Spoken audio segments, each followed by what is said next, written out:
ই কালামে জিন্দা কুরআনে হাকিম হিকমতে উলা ইয়াজালসতু কদিম বখা কুরআ কালামুল্লাহ বসনো কদিমাস্তি কদিমাস্তি নাইনো। আল্লাহর কালামে কোনো ভুল নাই, সন্দেহের অবকাশ নাই। তো আল্লাহ শপথ কেন করেছেন? এর অনেক জবাবের মোট নির্যাস হলো আল্লাহর কোরআন সত্য, কোনো সন্দেহ নাই। দুনিয়ার মানুষ তোমরা মানলেও সত্য, তোমরা যদি আল্লাহর কোরআন না মানো তখনও আল্লাহর কোরআন সত্য। চ্যালেঞ্জ দেওয়া।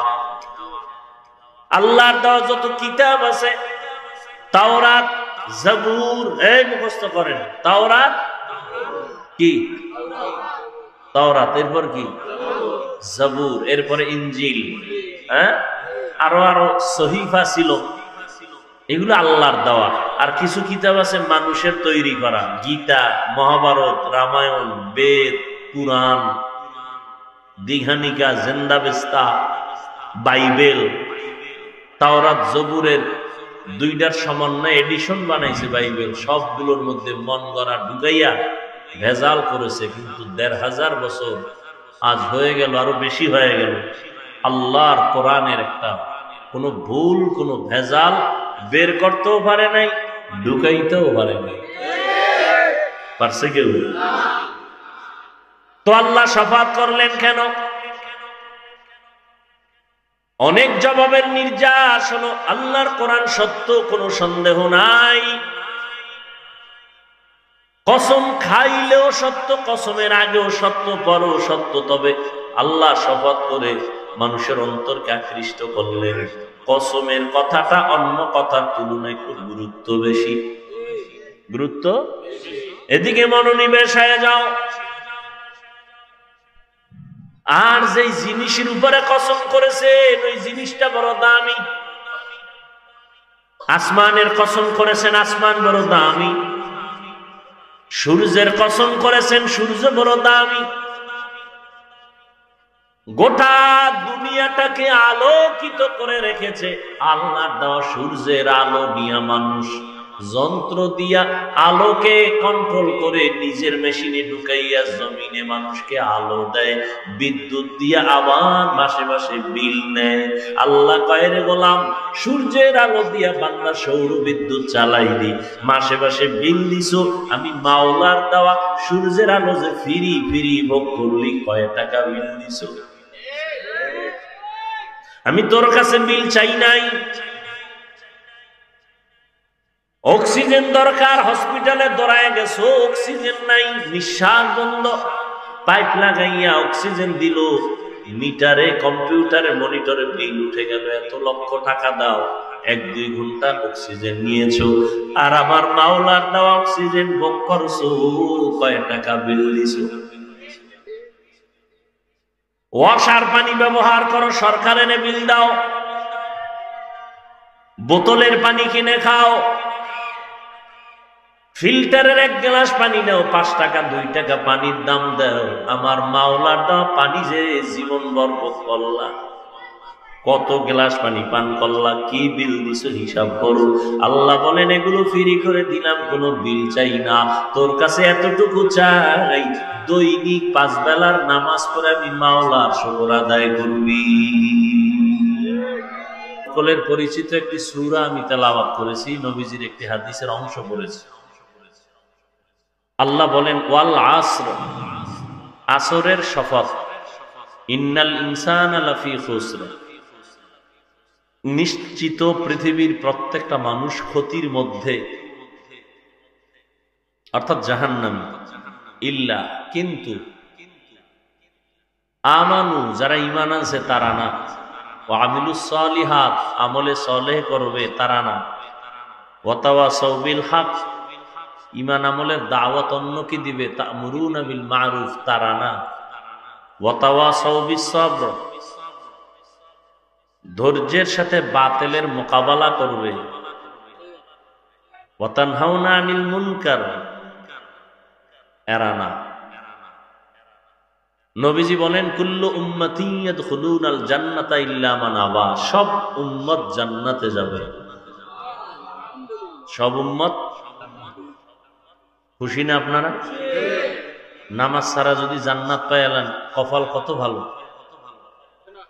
কি নবী বলতেছেন কুল্লু উম্মতি ইয়াদখুলুনাল জান্নাহ, সমস্ত উম্মত জান্নাতি, কিন্তু যারা আমি মুহাম্মদকে মানে না তারা জান্নাতি না। কিলা মান আবা, সাহাবায়ে কেরাম বললেন নবী আপনাকে মানে না, তারা কারা? তারা কারা? খুব খেয়াল করুন। নবী বলেন যারা আমার আনুগত্য করে তারা জান্নাতি। খুব খেয়াল করেন পয়েন্ট। নবীকে সাহাবাদের প্রশ্ন ছিল, নবী বলছিলেন সব উম্মত জান্নাতে যাবে, যারা আমাকে মানে না তারা যাবে না। সাহাবারা বললেন মানে না কারা? নবী মানে না কারার জবাব দিয়ে বলেন যারা আমার অনুসরণ করে, আনুগত্য করে, ইতাআত করে, ইত্তেবা করে তারা জান্নাতে যাবে। সাহাবায়ে কেরাম প্রশ্ন করলেন আপনাকে মানে না কারা? নবী ওইটার জবাব ডাইরেক্ট না দিয়ে ঘুরায় বললেন যারা আমাকে অনুসরণ করবে, অনুকরণ করবে তারা জান্নাতে যাবে। কথার মধ্যে কিন্তু প্যাচ আছে। সাহাবায়ে কেরাম বললেন নবী আপনাকে মানে না কারা? নবী তো বলতে পারতেন যারা আমার সুন্নত মানে না তারা আমাকেও মানে না। নবী বললেন এ কথার জবাবই দিলেন না। নবী ঘুরায় বললেন যারা আমার আনুগত্য করে, অনুসরণ করে, ইতাআত বা ইত্তেবা করে তারা জান্নাতে যাবে। এখান থেকে একটা পয়েন্ট ভালো করে খেয়াল করবেন। নবীর যারা অনুসরণ, অনুকরণ করে, ইত্তেবা এবং ইতাআত করে তারা কোথায় যাবে? তাহলে এখন বিপরীত শব্দ কি দাঁড়াবে এটার? যারা নবীর অনুসরণ করে না তারা জাহান্নামী। এই তো নবী এটা বলেন নাই। নবী তো এটা বলে নাই যে আমার যারা সুন্নত মানে না তারা জাহান্নামে যাবে। নবী বরং বললেন যারা আমার অনুসরণ করে তারা জান্নাতে যাবে, ইতাআত করে, ইত্তেবা করে। আর যারা কথা দাঁড়ায়, যারা নবীর ইত্তেবা করে না, অনুসরণ করে না, অনুকরণ করে না, ইতাআত করে না তারা জান্নাতে যাবে না। এটাই তো কথা দাঁড়ায়। নবী এটা বলেন নাই। এখন অনেকে বুঝে নেই নবীকে কে মানে না। নবী তার জবাব দিলেন যারা আমার অনুসরণ করে তারা জান্নাতে যাবে। কে মানে না শব্দের জবাব দিলেন না। যে নবীর অনুসরণ করে সে জান্নাতে যাবে, তো বিপরীত কথাটা কি দাঁড়ায়? যে নবীর অনুসরণ করে না সে জাহান্নামে যাবে। নবী এমনটা না বলে অতটুকু করে এনাফ করলেন, যথেষ্ট করলেন কেন? এখান থেকে আমাদের চৌকান্নতার সাথে একটা কথা মনে রাখতে হবে। নবী সুন্নত একজনে আমল করে না, অনুসরণ করে না, সে জাহান্নামে যাবে। নবী এটা বলেন নাই এবং এটা আমিও বলবো না। তাহলে জাহান্নামে কে যাবে? এই বিষয়ে দুই দল। নবীর অনুসরণ করে না, এর মধ্যে কয় দল আছে? দুই দল। এক দল আগ্রহী আর এক দল বিদ্রোহী। এক দল আগ্রহী আর এক দল, এক দল দরদি আর এক দল বিরোধী। খুব দোনোজনেই কিন্তু নবীর টুপি পরে না, দোনোজনেই দাড়ি রাখে না, দোনোজনেই নামাজ পড়ে না। একদল আগ্রহী আর এক দল বিদ্রোহী। ভালো করে বুঝেন। একটা যুবকের যে গেলাম, এই যুবক তুমি নবীর উম্মত নি? বলে হ্যাঁ। দাড়ি নেই কেন? হুজুর দাড়ি রাখার দরকার, পারি না, ঝামেলা, একটু দোয়া কইরেন, চেষ্টা করব। বিদ্রোহী না আগ্রহী? জান্নাতি। আর একটারে জিগেলাম, এই দাড়ি রাখস না কেন রে মগা? দাড়ি না রাখলে অসুবিধা কি? টের পাইছেন নি? আর একটু হাই লেভেলের চালাক যদি হয় বেয়াদব, সে বলবে দাড়ির মধ্যেই কি ইসলাম? আগ্রহী না বিদ্রোহী? জাহান্নাম। দোনোজনেই দাড়ি রাখে না, একজন আগ্রহী আর একজন আগ্রহীকে গালি দেওয়া যাবে না, বিদ্রোহীকে ছাড় দেওয়া যাবে না, সুযোগ পেলেই জুতার বাড়ি। ব্যবধান আছে না নাই? একজনে নামাজ পড়ে না, তাকে গালি দেওয়া, আর একজনে নামাজ পছন্দ করে না, তাকে ছাড় দেওয়া যাবে না। একজন আগ্রহী আর একজন আগ্রহী মুমিন, বিদ্রোহী বেঈমান। মাওলা চাইলে হবে, না চাইলে দেখছেন নি কারবার। আল্লাহ যুবকদের আয়োজন আল্লাহ কবুল করেন। ওয়াজ তো প্রতিদিন শুনেন, মোবাইলে শুনেন, এটা কামিয়াবি, সফলতা না। মানছেন কতটুকু, এটা সফলতা। সারা রাত বয়ান শুনলেন, কলিজা ঠান্ডা করে ফজর বললেন না, বাসায় গিয়া মোবাইলের মোরাকাবা করবেন।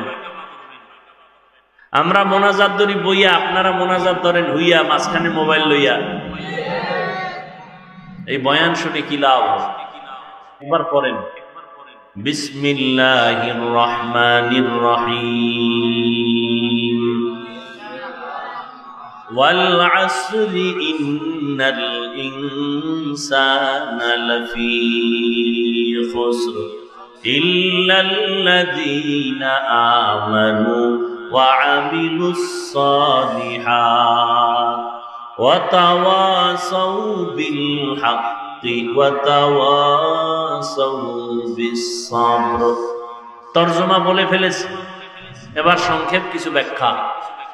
আল্লাহ সূরার শুরুতে কসম করলেন, শপথ করলেন, আসরের শপথ। এইরকম আল্লাহ বিভিন্ন জায়গায় শপথ করেছেন। লা উকসিমু বিয়াউমিল কিয়ামাহ ওয়া লা উকসিমু বিন নাফসিল লাওয়ামাহ ইযা ওয়াকাতিল ওয়াকিআ লাইসা লিওয়াকাতিহা কাযিবা ওয়াত তিনি ওয়াজ যাইতুন ওয়া তুরি সিনিন ওয়া হাযাল বালাদিল আমিন ওয়াদ দুহা ওয়াল লাইলি ইযা সাজা والسماء ذات البروج واليوم الموعود وشاهد ومشهود والشمس وضحاها والقمر إذا تلاها والنهار إذا جلاها والليل إذا يغشاها والسماء وما بناها والأرض وما طحاها ونفس وما سواها فألهمها فجورها وتقواها। আল্লাহ বারবার শপথ করলেন, সূর্যের কসম, সূর্যের আলোর কসম, রাতের কসম, রাতের অন্ধকারের কসম, তারকারাজির কসম। সূর্য চলে যেই পথে, বুরুজ, ওই বুরুজে বিশিষ্ট আসমানের শপথ, চাষতের সময়ের শপথ, তিনের কসম, জৈতুনের কসম, তুরে সিনা, তুর পর্বতমালার কসম, নিরাপদ শহর মক্কা নগরীর কসম, ওয়াল আসর, আসরের কসম। আমরাও মাঝে মাঝে কসম করি, করি না? আমরা কসম করি সন্দেহ দূর করার জন্য। আমার কথাটা এমন কয় না, মানি না, কয় কসম, কত মানি। আল্লাহ শপথ করলেন কেন? কোরআনে সন্দেহ আছে দূর করার জন্য। আল্লাহ বলেন লা রাইবা ফীহ, কোরআন এমন একটা কিতাব, ১৫০০ বছর হয়ে গেল, আজ পর্যন্ত আল্লাহ চ্যালেঞ্জ দিয়ে দিয়েছেন, কোনো ভুল নাই। বহু পণ্ডিতেরা ভুল বের করার জন্য ১৫০০ বছর পর্যন্ত অপচেষ্টা করলো, একটা ভুল বের করতে পারে নাই, বরং কালেমাওয়ালা মুসলমান হয়ে গেছি।